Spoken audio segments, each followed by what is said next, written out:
When you already possess everything, wealth, power, fame, what could possibly remain to desire? Not another car, not another mansion, not another headline. No, what remains is the rarest currency in the world. Genuine love, unbought kindness, the kind of care that asks for nothing in return. But what happens when the eyes of the world no longer see you? Only the gold that surrounds you. This is Tina's story. The heiress who hid her crown, stripped herself of riches, and disguised herself as a poor beggar in order to test what humanity really looks like when there's nothing to gain. Would anyone offer her food, shelter, love? Or would everyone turn away the moment money seemed absent? The answer, my dear family, will shock you. So lean back, find your comfort, grab your popcorn if you have some, because this story will hold you to the very end. And if you're joining us for the first time, remember, show love back, subscribe, like. Blessings to you. In the 30th story penthouse on Banana Island, the Lagos skyline glittered below like restless silver waves. Cars crawled, horns blared, voices shouted, but near the floor-to-ceiling glass windows, Tina Okechukwu stood perfectly still. Her life paused against a city that refused to slow. She wore gowns spun from Italian silk so smooth they whispered when she moved. Her heels were stitched by Spanish craftsmen whose names were spoken with reverence. Rolex seconds ticked on her wrist. Diamonds poured around her neck like constellations caged by gold. She looked radiant, but inside, her soul was stripped bare, trembling, empty. Only 27 years old, Tina's name had already become a thunderclap across the continent. She wasn't just the daughter of Chief Meka Okechukwu, a man drenched in oil wealth and politics. She was her own empire. When Bitcoin was still mocked as digital silliness, she quietly bought 10,000 of them as a curious university gamble. By 22, she was a billionaire. Just playing internet lottery, her father had laughed, waving her away. But the laugh didn't last long.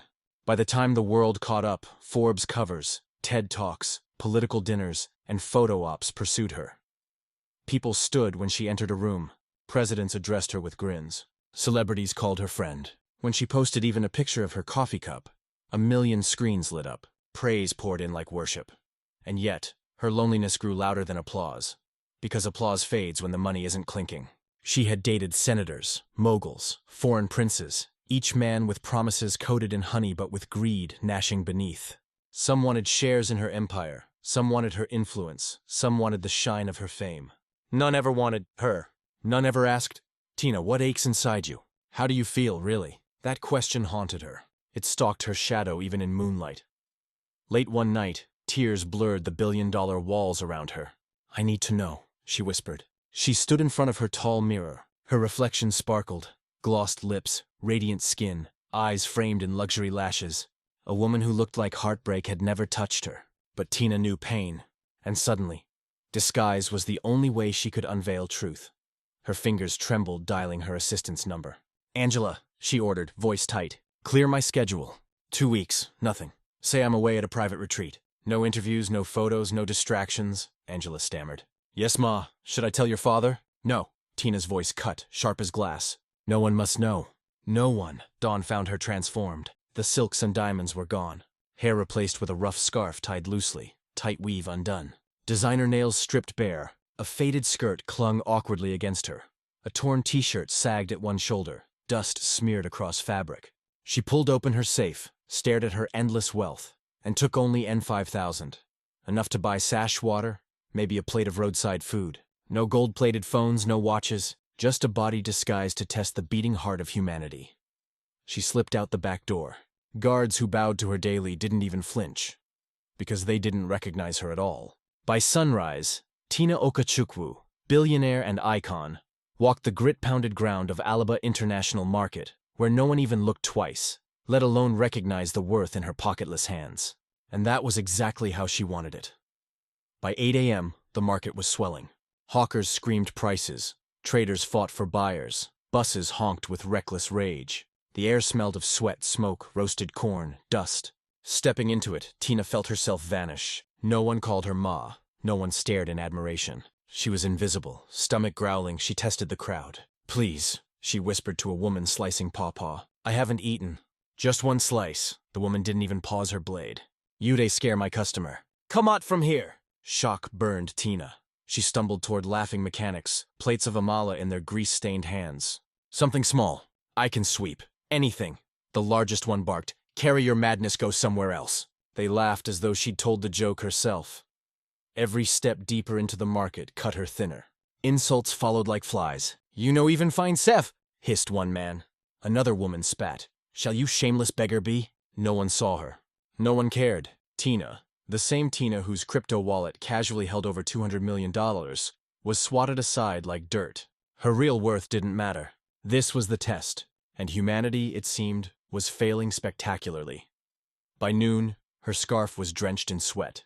Her slippers threatened to shred under her steps. She found shade under a kiosk, lungs heaving, dust curling around her body as she collapsed to the ground. Men brushed past, stepping on her hand without apology. Nobody noticed when her vision blurred with exhaustion. Then her hunger sharpened into a torment when a woman balancing a food tray walked past, the smell of steaming rice ripping through her senses. Tina forced herself unsteady to her feet. "Auntie, please," she begged. "Just small rice. I'll wash plates." The woman cut her off with venom. "You craze? You want pity food? Get away!" And with a shove, Tina fell hard into the dirt. Her head glanced the pavement. The crowd roared laughter. Coins thrown like stones pelted near her. "Shide act drama," shouted someone. Humiliation scorched her more than hunger. And then, through all the blur, noise, and taunts, a softer voice cut through like an unexpected breeze. "Hey, are you okay?" Her eyes lifted, blurred but locking onto a figure. A young man stood before her, sweat staining his faded t-shirt. His skin was sun-dark, his fingers hardened with work. Behind him leaned a wheelbarrow, its handles splintered and old. No gold chains, no perfume. But his eyes, oh, his eyes were kind. "I saw how they pushed you," he said gently, helping her sit. "Don't mind them. Lagos can be wicked sometimes." From his pocket, he pulled a crumpled N100 note, the cost of his only meal that day. He hesitated briefly, glanced at the plate of rice in his hand, then silently pressed it into hers. "Please eat," he insisted quietly. "I'll be fine." Tina's hands trembled as she stared at the gift. "Why?" she croaked painfully. "Why are you helping me?" The man gave a tired smile. "Because somebody should.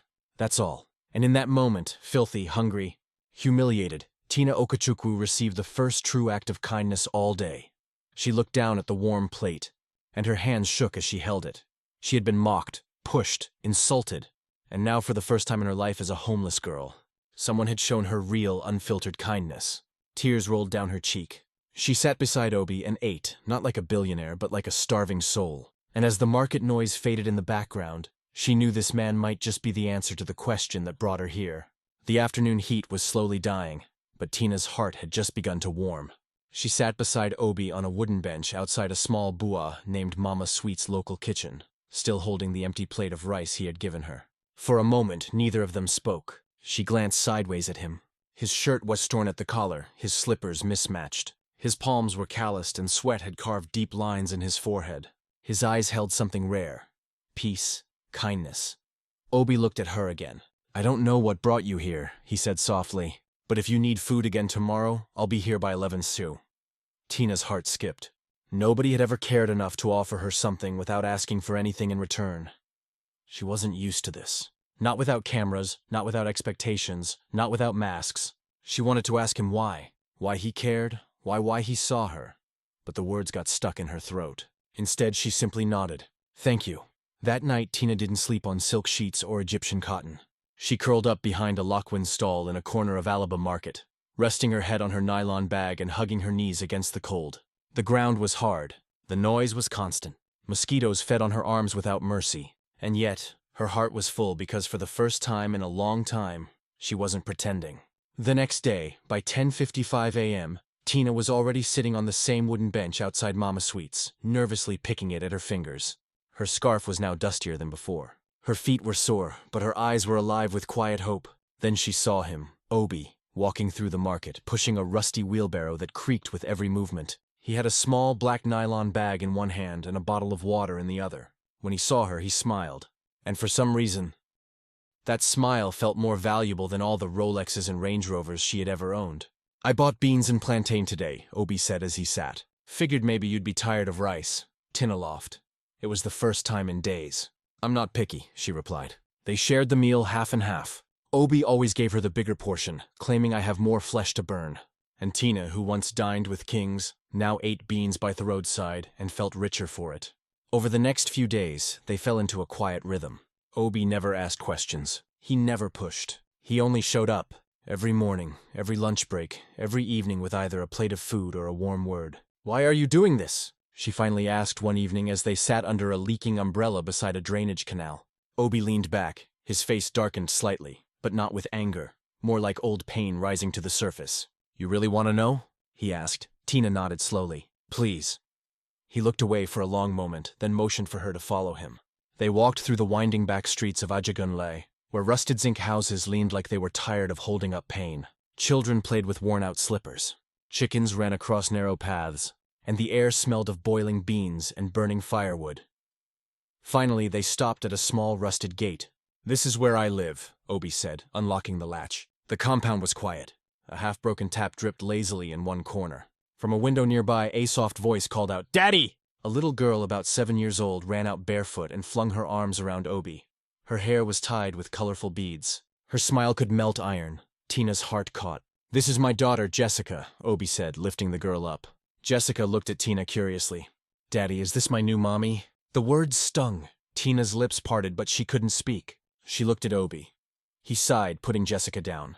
"Not yet, my love, but she's our friend." Inside the one-room apartment, there were no chairs, just one mattress, a fan with no blades, and a black-and-white photo of a woman on the wall. "That's her," Obi said quietly, pointing to the photo. "Fa, my wife." He sat down on the edge of the bed and took a breath that seemed to come from the bottom of his soul. "She used to love me," he began.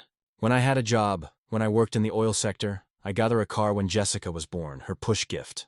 We were happy until I lost everything." Tina sat beside him, eyes wide. Obi stared ahead. "My friends disappeared. My savings dried up, rent expired. I begged her to let me sell the car to start a business to at least try. But she said she wasn't born to suffer." He looked down. She left. "Took the car, left me with Jessica. Silence, raw, thick. I haven't trusted a woman since," Obi whispered. "I just live for this little girl now." Tina's eyes filled with tears. She bit her lip to stop the sob rising in her throat. Jessica returned from the corner where she had been drawing in the dirt. "Auntie," she said, "will you come back tomorrow?" Tina looked at her, then at Obi. "I will," she whispered. And she meant it. It had been nearly a week since Tina first met Obi, but now the market knew her. Not by name, not by story, just by the label they slapped on her with laughter. Obi's beggar wife. Each morning as she walked through the rusted maze of Alaba International Market to meet Obi at Mama Sweet's Bua, voices followed her like thorns. Is this how much Obi loves poverty? A wheelbarrow man marrying a homeless girl with no identity. He must be crazy to get such a liability into his life. The words stung, but Tina swallowed her pride like Kolgari. This was the reality she came to see. The pain of the poor, the mockery, the dehumanization. And now she wasn't just seeing it, she was feeling it. But she kept coming back, and every day Obi waited for her. One afternoon, she arrived early and found Obi already seated holding a steaming plate of fufu and a goosey. "I know it's messy," he grinned. "But it's my favorite," Tina laughed. "Then I'll try it." She dipped her fingers in the water bowl and began to eat beside him. It was messy. It was spicy. It was perfect. As they ate, Obi glanced sideways. "You know, I never asked your name." Tina hesitated. 1,000 names danced in her mind. Her full legal name, her press name, the alias she used for hotel bookings. She finally said, "Amma." Obi nodded, accepting it without question. "Amma suits you," he said. "Soft name, but you're strong. I see it in how you survive." That moment sat like warm light in Tina's chest. She had been called queen, boss lady, crypto witch, and Africa's youngest billionaire, but strong that felt the most real. That evening, as the sky turned deep orange and the call to prayer echoed in the distance, Tina made a bold decision. She told Obi, "I want to cook for you." Obi blinked. "You want to what?" I said, "Let me cook for you and Jessica." Obi scratched his head. "I don't have much at home, Amma. Just one gas stove and no proper pots." "I'll make it work," she smiled. He handed her 1,000 naira hesitantly, but she gently pushed it back. "I'll use mine." "Where do you get money from?" he asked, narrowing his eyes playfully. "You've never begged." "I save from little tips I get." She lied smoothly. "I use it wisely." Obi didn't press further. He just nodded and gave her his trust. The cooking was chaotic. The fire smoked. The water ran late.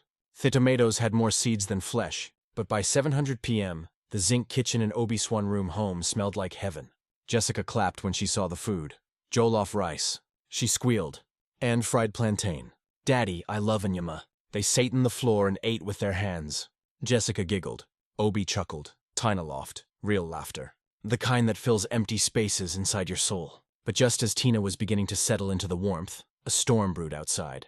That night, as she walked back to the spot where she usually slept behind a locked stall, two market women followed her at a distance. One of them, Mama Chinye, was known for her sharp tongue and sharper eyes. I swear that girl no normal poor person. She whispered she too clean. I talk 'em since the other added her English no be anyhow English. She day behave like person way come from Asso Rock. They weren't the only ones watching. The Bua owner Mama Sweethead started glancing at Tina with suspicion. She'd noticed how Tina never asked for food like the others. How she always looked composed even in dirt. And now rumors were spreading. Maybe she'd be thief run from police. Maybe in a mad woman we regain small sense. Or a ritualist they use her monitor, Obi Life. By morning it was no longer just whispers. One of the traders boldly called out Obi make sure Saddam no use. You do spiritual experiment? Oh, but Obi didn't respond. He kept his head high, wheeling his cart with quiet pride. And when he saw Tina at their usual spot, he smiled like nothing else mattered. Later that day, Tina walked with Obi to buy oranges from a roadside hawker. As they walked, Tina noticed something.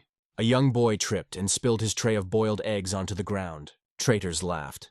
No one helped, but Obi rushed over, helped him gather the eggs, and gave him 200 narena. Watched silently, her eyes stinging. You always help people, she said softly. Obi shrugged. It's just the right thing to do. She looked at him and said the words carefully, like laying a fragile truth on the table. You're the first person in my life who's been kind to me without knowing what I have. Obi didn't say anything. He just looked at her. And in that look, there was something electric, real, undeniable. But then Jessica ran up, shouting joyfully, Momya! Mommy! Tina froze. Obi turned to his daughter. Don't call her that. She's not your mommy. Jessica frowned. But she loves me. She cooks. She tucks me in. Tina crouched and took Jessica's hands. I may not be your mommy, she whispered, voice trembling, but I promise you, you will never be hungry again. Obi watched them, his heart at war. Tina's presence was shaking the foundations of everything he had carefully walled off, and he didn't know whether to hold on tighter or run. The rain began without warning, thin at first, just a drizzle teasing the rusted rooftops of Ajagunle. But then it poured like the heavens had been holding back their own grief and could no longer bear it. Tina and Obi were inside the cramped room he called home. Jessica had already fallen asleep, curled up under a worn blanket on the mattress, her tiny arms wrapped around an old teddy bear with one eye missing. Obi stood by the window watching the rain. Tina sat on a wooden stool, her heart pounding. For days now, she'd been trying to hold back something inside her, a storm of her own. She looked at Obi, so calm yet wounded, so quiet yet so full of pain, and she couldn't take it anymore. Obi, she began softly, please tell me everything. Tell me what happened with your wife. Obi didn't turn around. His hands were in his pockets, his shoulders stiff. For a long moment, all she could hear was the rain and the distant blare of a danfo horn in the street. Then slowly Obi turned to face her. His eyes looked tired, but there was no anger, only memories. I met Fola at university, he said, voice barely above a whisper. She was the most beautiful woman I had ever seen. Confident, sharp, and she made me feel like I could conquer the world. Tina leaned forward, listening. We dated for 4 years. Got married a year after I got my job with the oil company. Life was good. I wasn't rich, but I was comfortable. I gave her everything she asked for. Bought her a car when Jessica was born. Took her to Dubai for our anniversary. I even started building a house for her family. He paused, swallowed. Then it all crashed. Tina's chest tightened. They laid off over 70 staff. My department was dissolved overnight. I came home with my letter and a smile, thinking she'd hold my hand and say, we'll survive this. But instead she asked me what I did to deserve it. He sat down on the floor, back against the wall, eyes far away. I begged her. I told her I'd start a small business. I wanted to sell the car so we could pay rent and move into something modest, but she screamed at me, told me she didn't marry a failure, said she wasn't born to suffer. Tina blinked back tears. Obi's voice broke. She packed her bags, took the car, left Jessica just like that. She blocked me, told her family I was abusive. They believed her. My friends disappeared too. Nobody wanted to associate with a broke man with a child. Silence. I slept in markets, on benches, carried loads just to feed my daughter. It's been 3 years now. No word from her. Jessica still thinks her mother will come back one day. Tina covered her mouth. A tear slipped down her cheek. Obi looked at her gently. So now you understand why I help people. I know what it feels like to be invisible, to be judged. And I guess somehow I saw that same pain in your eyes. Tina's lips parted, but words refused to come. She wanted to tell him everything, who she really was, that she'd owned more homes than she could count, that she had a driver who once flew her to a fashion show in Paris because she didn't want to sit in Lagos traffic. But how could she? Would he believe her? Would he forgive her? Would it ruin this fragile bond they had built? Tina looked down. Her voice came out like a whisper. Obi, do you ever feel like the world doesn't really know who you are? Like you're just playing a role every single day, and nobody sees the real you? Obi's eyes met hers. All the time, he said. Tina's chest trembled. Then maybe we're not so different, she whispered. The rain continued to fall into the night. As Tina prepared to leave, Jessica stirred. Mommy, she called out sleepily. Tina froze, her hand still on the doorknob. Yes, baby, she replied gently. Will you be here tomorrow morning? The girl asked, rubbing her eyes. Tina nodded. I promise. Obi walked her to the edge of the street. The puddle splashed beneath her feet. A generator hummed nearby. Everything was drenched, yet the silence between them was warmer than the weather. Before she stepped into the shadows, Obi stopped her. Wait, she turned. I never said thank you for cooking, for making Jessica laugh again, for making this place feel like a home. Tina smiled. And I never said thank you for seeing me when no one else did. For a moment they stood like that, two broken people holding something whole between them. Then she disappeared into the night, her scarf soaked with rain. But inside she was burning with a new question. How long can I keep this lie alive? In Alaba International Market, life had resumed its chaotic rhythm. Shouting traders, customers negotiating. But something was different. Whispers were getting louder. At first, it was harmless gossip. That beggar girl Wayday follow OB. She find too much a beggar English. No be here. Oh, they speak like person finish university for abroad. Or is she running from something? But that morning, the whisper took a dangerous turn. At a printing shop near the market's edge, a glossy magazine page had been carelessly taped to the wall. It was an old edition of Forbes Africa Women in Tech, featuring the top 5 young African billionaires changing the digital space. Third on the list was Tina Okachukwu. The photo showed her in a fitted white suit, sitting confidently on the edge of a desk, smiling with purpose. Few noticed it at first, but Mama Chinari did. She leaned in, squinted, then frowned. The face was familiar. Not because she'd ever met Tina, but because she'd seen Amma, Obi's so-called beggar wife, too many times to ignore the resemblance. Meanwhile, Tina had returned to Obi's home early that morning. She came carrying a small polythene bag filled with bread, sash milk, and sugar. Obi, half asleep, smiled when he saw her. You're becoming more predictable than the sun, he joked. I prefer the word consistent, she replied. They both laughed softly, the kind of laugh only two people who had suffered deeply could share. Jessica came running out, her hair uncombed and her eyes still heavy with sleep. Mommy, Amma! Tina lifted her in a hug. How's my angel? The little girl nodded. I had a dream. You cooked stew and we lived in a big house with a garden. Tina froze for a second. Obi chuckled. Don't mind her. Her dreams are usually bigger than our budget. Tina smiled, but her heart ached because that was her world. Big houses, gardens, security gates, and she had lied to this child. Later that afternoon, as Obi pushed his wheelbarrow across the market, a trader called out, Obi, you go international now. Oh. Obi paused. Wait and happen. Come see your wife for magazine here. Obi laughed, assuming it was another mockery. But when he walked over and saw the image, he froze. He stared hard. The woman on the page had smooth skin, perfect hair, and wore a tailored suit. But there was no mistaking those eyes. It was her, Tina, the woman he had fed, sheltered, trusted. He didn't say a word. He just turned and walked home fast. Tina was sitting on the floor helping Jessica plait her doll's hair when Obi stormed in. His face was unreadable. Not anger, not confusion, just silence. He dropped the wheelbarrow handle and stood in the doorway. Tina looked up. You're back early. Are you okay? He stepped forward slowly. Amma, what's your real name? The question hit her like a whip. Tina froze. Jessica looked up too. Daddy, Obi's voice was firm now. I said, what is your name? She opened her mouth, but nothing came out. Obi tossed the magazine page on the ground. Jessica picked it up. Daddy, this is Mommy. Tina swallowed hard. I wanted to tell you, she whispered. I was going to tell you soon. I swear. Obi looked away, his jaw tightening. So everything, the cooking, the tears, was that acting too? No, she cried. Obi, please listen to me. You lied, he cut her off. You came here with a script. No, I came with a broken heart, she said, rising to her feet.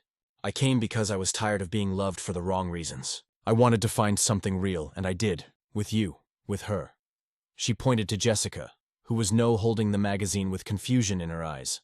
I never expected this, Tina continued. I didn't know I'd fall in love with your world, With your strength, your kindness, with you. Obi stared at her for a long, heavy second. Then he said quietly, "You should go. Obi, please." He turned away. "Please." Jessica ran up to her. "Mommy-ama, where are you going?" Tina knelt and hugged her tight, trying not to break. "I'll be back," she whispered. "I promise." And then she left, hearts shattered, eyes burning, soul exposed. Outside, the market buzzed.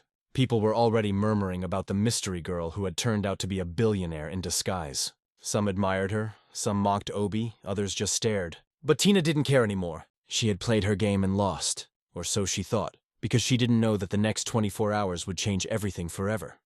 Obi didn't sleep that night. He sat by the window staring at nothing, watching the flicker of candlelight as the power in Ajigun went out again. His thoughts were louder than the generators outside. She lied. That was the only thing his pride wanted to remember. But his heart, it kept whispering other truths. She fed Jessica. She laughed with us. She slept on the floor. She gave when she had nothing to prove. But still, how could someone with so much walk into their poverty without warning? How could she pretend? He looked over at Jessica. She hadn't eaten all day. She hadn't even spoken. She sat curled on the mattress, holding the magazine photo in her hands, whispering, "Mommy-ama will come back." I know it. Obi's chest ached. He had survived heartbreak before, but this one felt different. This one mattered. The next morning, the market was on fire with gossip. Ob chase billionaire woman Komat see him life. If me, I go use that opportunity hammer. She even find past governor's daughter, Seth. Obi kept his head low as he pushed his Barrero, but every whisper cut deeper than the last. By noon, he couldn't take it. He turned back home. Jessica was still in the same spot. The moment she saw him, she ran up and hugged him tightly. "Daddy, I'm hungry," she whispered. Obi hugged her back and buried his face into her neck. "I'm sorry, my angel." Meanwhile, Tina sat inside her pennant house alone, dressed in a silk robe, surrounded by gold chandeliers and polished marble floors. She had never felt poorer. Her phone buzzed. Calls from CNN, Arise News, social media managers begging her to address the rumors. She turned everything off. She didn't care about her brand or trending hashtags. She cared about the man and the little girl who saw her before the world did. Then she looked up and smiled faintly. "I need to go back." At exactly 400 p.m., a small convoy of black SUVs pulled into the market. People rushed out, jaws dropping, some running to take photos. Two tall security men opened the door of the lead car, and Tina stepped out. Not as a ma, not as a beggar, but as Tina Okachu, billionaire philanthropist and daughter of one of Nigeria's wealthiest families. Dressed in a simple but elegant red gown, no makeup, her natural hair tied in a bun, she walked through the stunned crowd, stopping in front of Mama Sweet's bua. People murmured. "Mama Sweet," she said, looking the woman in the eye. "Remember the girl you chased away for being dirty?" Mama Sweet swallowed hard. Tina reached into her handbag and handed her a check for 2 million naira. "For every hungry girl you won't turn away again." Gasps rippled through the crowd. She moved to the fruit seller who once ignored her cry for food. She gave him $5,000. To the woman who once called her a mad girl. 3 million, naira. I'm not doing this for show," Tina said to the crowd. "I came here in disguise to see if people still love the poor, if they still show kindness without reason." And only one person did. She turned. The crowd parted. Obi stood at the end of the path, stunned Jessica at his side. Tina walked to them slowly. "I'm sorry I lied to you," she said, trembling.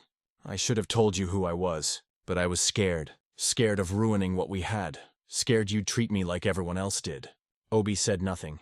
Jessica pulled Tina's hand. "I told you she would come back, Daddy." Tina knelt to Jessica's level and cupped her face. "I meant it when I said you won't suffer again. And I meant it when I told you I love you." She looked up at Obi. "I'm not asking you to forgive me today, but please let me show you what real love looks like from a woman who's tasted the fake side of life and chose your world instead." Obi's jaw clenched. He stepped forward slowly. "Tina," he said, "I don't care if you have 5 naira or 5 billion naira. What I saw in you wasn't the money." He turned to Jessica. "She calls you mommy because you earned it." Then looking back at Tina, "If you'll still have us, not for pity, not for guilt, but for real, then let's go home together." The crowd erupted in cheers. Some clapped, some wept. Phones flashed, but Tina only saw him. "Yes," she whispered. "Let's go home." They didn't go to the zinc house. They went to Banana Island. Tina opened the gate, and for the first time, Obi stepped into her world. Servants bowed, security guards opened doors. Jessica ran through the garden screaming joyfully. Obi stood frozen. Tina turned to him. "You asked me once where I get money from," she said, smiling through tears. "Well, now you know." Obi shook his head. I still can't believe this is real. It's real, Tina said. And it's yours now, too. They embraced, and that night, for the first time in years, Obi didn't sleep on a mattress on the floor. He slept beside Tina with Jessica curled between them, safe, full, and finally home. The next morning in Banana Island, Mansion Obi stood in the garden, dressed in a crisp white CF tan, freshly pressed by a servant he never imagined he'd have.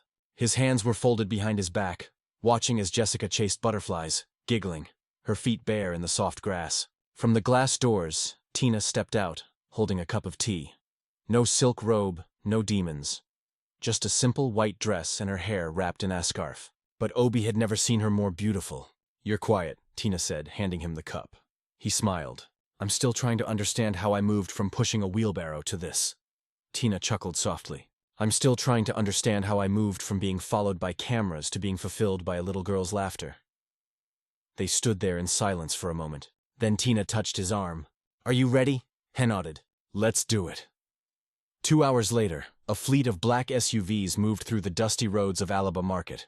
The convoy slowed to a stop, causing a commotion among traders, bystanders, and customers. Everyone rushed out. Some recognized the vehicles from the day Tina revealed her identity. Some still whispered, she's back. This time, Tina wasn't alone. Obi stepped out, holding Jessica's hand, dressed like royalty. Tina wore a stunning red Anara dress, and her presence silenced even the harshest gossips. The market stopped for the first time. They weren't coming to beg. They were coming to bless. Tina stood on a raised platform in front of Mama Sweet's bua. A microphone had been set up. A few cameras were discreetly filming only to document what was about to happen. Many of you judge me when I came here with dust on my feet and hunger in my belly, she began. And that was the point. I came to see how the world treats those who have nothing to offer. Silence. She turned, smiled, and reached into her purse. I want to reward the few who pass the test. She pointed to an old woman who once gave her a sachet of water when she was coughing on the street. You, Mama Nike, come forward. The old woman trembled. Me? Tina nodded. She handed her a brown envelope. 5 million naira to start your food business properly. No strings attached, the market gasped. She pointed to a young boy who once stopped and said, Sorry, Auntie Winchuki. When she felt million naira for your education, she turned to Mama Sweet. I know you pushed me away, but I forgive you, and I believe in second chances. She handed her 2 million naira as well to build a proper bua with tiles, fans, and dignity. Mama Sweet fell to her knees weeping. By the time Tina was done, she had given out over 50 million naira in total. The air was electric. People cheered, some cried, some shouted, God bless you, Tina. But Obi, he just watched her. And he knew this woman had not only changed his life, she was changing the world. Later that evening, back in the mansion, the three of them stood in the garden. A servant handed Obi a small box. He looked at Tina, then he knelt. Tina, he said, his voice steady. You once said you wanted to see if anyone could love without knowing what you had. Well, I didn't just fall in love with what you had. I fell in love with what you lacked. Attention, peace, truth. Jessica held her breath. Tina's eyes filled. I may not have a palace, Obi continued, but I can promise you loyalty, peace, and love that doesn't depend on headlines. He opened the box, a simple silver ring. Will you marry me, Tina? Tina covered her mouth. Then she knelt beside him. Yes, 1,000 times yes, Jessica screamed. You're getting married. 1 week later, social media exploded with photos. Billionaire Tina weds wheelbarrow pusher. Obi the humble hero. From market dust to mansion love, Jessica's new mom is a billionaire. But Tina didn't care about trends. What mattered most was peace, truth, and love. 3 days after the wedding, a private jet took off from Murtala Muhammad Airport, Lagos. On board, Tina, Obi, and Jessica. Destination, Dubai. Jessica stared wide-eyed at the clouds. Mommy, are we in heaven? Tina smiled. No, my baby, but it feels close. As they landed, Obi held Tina's hand. You know, he whispered, I was mocked for loving a beggar. Tina laughed. And I was mocked for being too rich to find real love. They looked at Jessica asleep with your teddy bear. Then at each other, no words were needed. They had passed the test. They'd found what money could never buy. Kindness, family, and a love deeper than disguise. Moral of the story, true kindness does not recognize status. And real love looks beyond appearances. In a world driven by wealth and image, it is the heart that gives freely without expecting anything in return that is most valuable. This story teaches us that humility, compassion, and sincerity will always be more powerful than riches or reputation. And those who love purely are the ones truly worthy of reward. We hope this story touched your heart. If it did, please let us know. What lesson did you learn? Drop your thoughts in the comment section. We truly love reading your reflections. And guess what? Another powerful, inspiring story is coming your way in just a few days. So make sure to subscribe and hit the notification bell so you don't miss it the moment it drops. If you enjoyed this video, don't forget to like it and share it with your family and friends. Thank you for being part of this beautiful journey with us.